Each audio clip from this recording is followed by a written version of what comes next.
Como lo anunciamos, con nosotros ya se encuentra en esta mesa de trabajo el doctor Rafael Ollarte, constitucionalista y docente universitario. Doctor, lo primero que me gustaría es que le expliquemos a quienes nos escuchan y nos ven a través de Pública FM y Ecuador TV, esto del habeas corpus, ¿qué es esta figura que se ha utilizado mucho para dar libertad a personas que han sido sentenciadas por delitos graves? Buenos días, don Byron. Un placer estar con usted y con todos los amigos de Ecuador TV.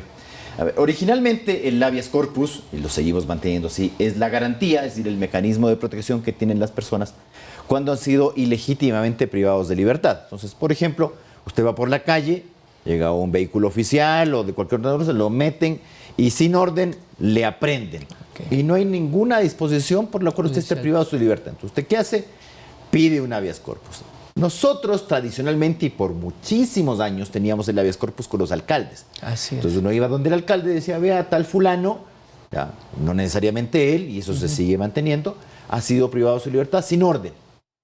Habeas corpus, traiga el cuerpo, ese es habeas corpus, y que la autoridad que le mantiene privado de su libertad demuestre que esa privación de libertad es lícita.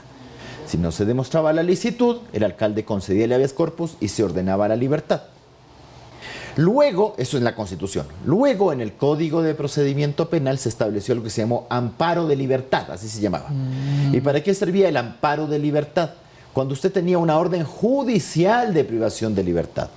Pero esa orden judicial, ya no era lo del habeas corpus, ya no era con los alcaldes, cuando esa orden judicial contenía vicios, entonces usted, por ejemplo, le dictaban un auto de prisión preventiva en un proceso, usted está en un proceso y el juez dice, bueno, para que no se me escape este gallo, auto de prisión preventiva. Pero usted podía decir, mire, el auto no está motivado, no reúne las condiciones. Entonces usted iba a donde los jueces de la función judicial y les pedía amparo de libertad. En la Constitución del año 2008 se eliminó esto del habeas corpus con los alcaldes y estableció que el habeas corpus en todos los casos es ante los jueces de primer nivel. Es decir, el mismo habeas corpus que teníamos con los alcaldes, cuando usted era privado de su libertad sin orden de modo general, a cualquier juez de primer nivel.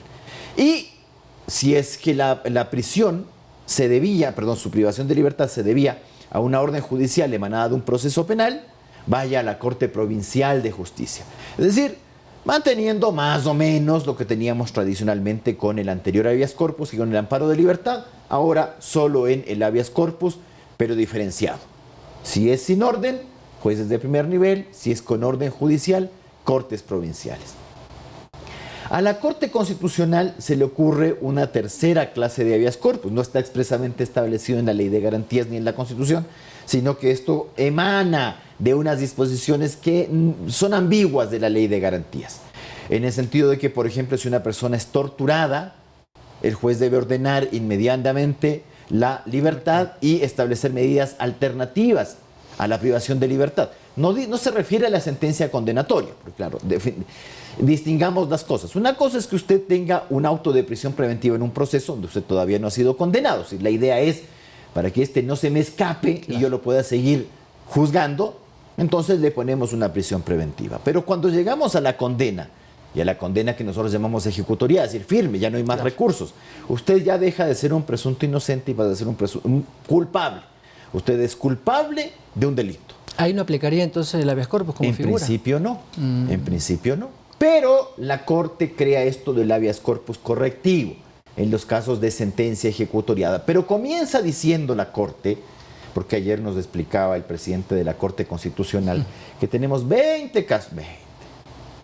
Pero no tenemos 12 años con este tema, pues como para 20 está medio chistosín el tema, que me diga como gran costa, 20. Bueno, 20, o sea, uno al año, más o menos, 1 y medio ya para ser generosos. 2 ya, un poquito menos. Entonces, ¿qué tal si la persona, usted está condenado? Está bien, tiene que cumplir la pena. Pues.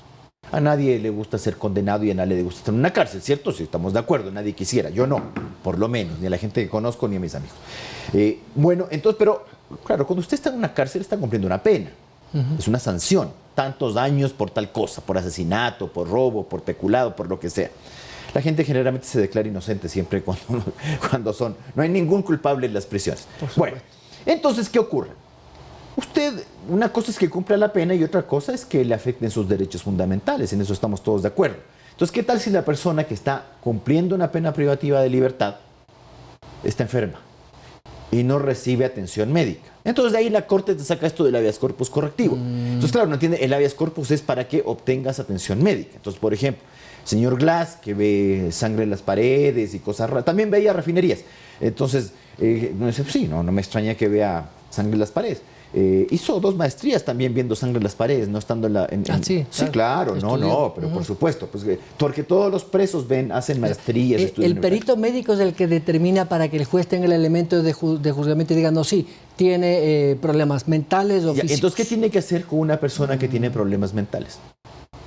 Perdón que lo diga derechamente, al psiquiátrico. Exacto. Lo tienen que atender. Psiquiátrico, claro. Ya. Lo mismo, si usted tiene una enfermedad y que no ha sido atendida, la solución es mandarle a la casa, como dice el juez que dice que ha escrito no sé cuántos libros. Yo también puedo hacer libros y mandarlos a imprimir en la imprenta de la esquina y regalarlo a la gente que yo quiera. Otra cosa es que vendas los libros. Hay una gran distancia. Pero bueno, ahora todos tenemos un montón de títulos, todos tenemos un montón de libros y eso nos faculta a decir cualquier estupidez y hacer cualquier tontería, porque yo soy importante. ¿Ya? Doctor, esto de pedirle formalmente por un escrito el presidente de la Corte Nacional de Justicia y a la Judicatura al presidente de la Corte, ¿no es procedente jurisdiccionalmente, como ha dicho Ali Lozada? Depende de cómo lo tome. Pues cuando queremos tomar las cosas por el lado bueno y amable, lo tomamos por el lado bueno y amable, y cuando no queremos, hacemos esto. Pues claro, ciertamente yo puedo decir, esto, bueno, a mí me vale, porque esto no es un proceso. Pues. Entonces, como esto no está dentro de un proceso, entonces váyase nomás. Formalidades. O lo puedes tomar por el lado amable, decir, ve, lo que te están pidiendo es una corrección jurisprudencial. Porque sí tienes casos, pues no has resuelto 20, pero sí tienes más. A ver si podemos ir a ver todos los casos que están ahí amontonados y vas a encontrarte acciones extraordinarias respecto de habeas corpus negados o concedidos también. Vas a encontrar acciones extraordinarias. Casos de selección, ¿cuántos habeas corpus hay al día? No son 2, pues. Y la sentencia de ejecutoria de los casos de habeas corpus, ¿a dónde van a parar? A la Corte Constitucional para el sistema de selección. Entonces, casitos para rebuscar y decir... Sí hay. Entonces, yo lo puedo tomar por el lado amable y decir, mire, tengo que corregir ciertas cosas, porque creo que aquí hay unas confusiones. Claro, una cosa es el habeas corpus correctivo, cuando una persona dice, tengo gangrena y tengo 70 años, y el juez me niega el habeas corpus. Claro. O como el otro señor que alega tener una enfermedad... catastrófica, y el juez dice no es muy catastrófico y le niego el habeas corpus. Lo que le pasa al común de los mortales, no obviamente al señor de los choneros, no al señor Glass, que tienen otro ordenamiento jurídico y tienen otros privilegios. Entonces, cuando esta cuestión se te sale de las manos, tú como Corte sí tienes que decir, bueno, perdón, están utilizando mi sentencia, porque para la salida de Glass, para la salida del señor de los choneros, para este otro que estaba con un proceso de extradición por narcotráfico con los Países Bajos, lo que antiguamente llamábamos Holanda, y le hemos negado por un habeas corpus, bueno, entonces hay algo malo en mi jurisprudencia. ¿Dónde la tengo que corregir? En mis casos. Entonces yo puedo tomar esta carta también tontona del presidente de la Corte Nacional y del Consejo de la Judicatura y lo puedo tomar de manera de decir, esto me vale. Y sacar esto. Es decir, nosotros hablamos en nuestros fallos. No nos dé tantas explicaciones, porque la gente, el común de los mortales, el ciudadano es el que está al medio de esta cuestión en el que todo el mundo le saca el cuerpo. Sobre todo la Corte sí tiene que corregir. ¿Cuántos años se le viene diciendo a la Corte, ya déjese de la tontería esa de que los jueces constitucionales no prevarican? El juez que falla contra norma expresa prevarica. Lo que ha hecho el señor ¿cómo se llama? De Manglar Alto, lo que han hecho estos otros tipos con el caso del extraditable, son casos pero no prevarican porque lo ha dicho ¿quién? La Corte. ¿No tiene que corregir eso? Tiene que hacerlo. El habeas corpus correctivo. ¿Qué tiene que corregir el habeas corpus correctivo? ¿La Corte tiene que corregirlo o yo? La Corte. Entonces esto del florón, yo te aplaudo. Leíste muy mal lo que te escribieron encima. Muchas gracias al doctor Rafael Ollarte, constitucionalista. Nos vamos con la cadena del presidente, que inmediatamente habla en Carlos Meléndez.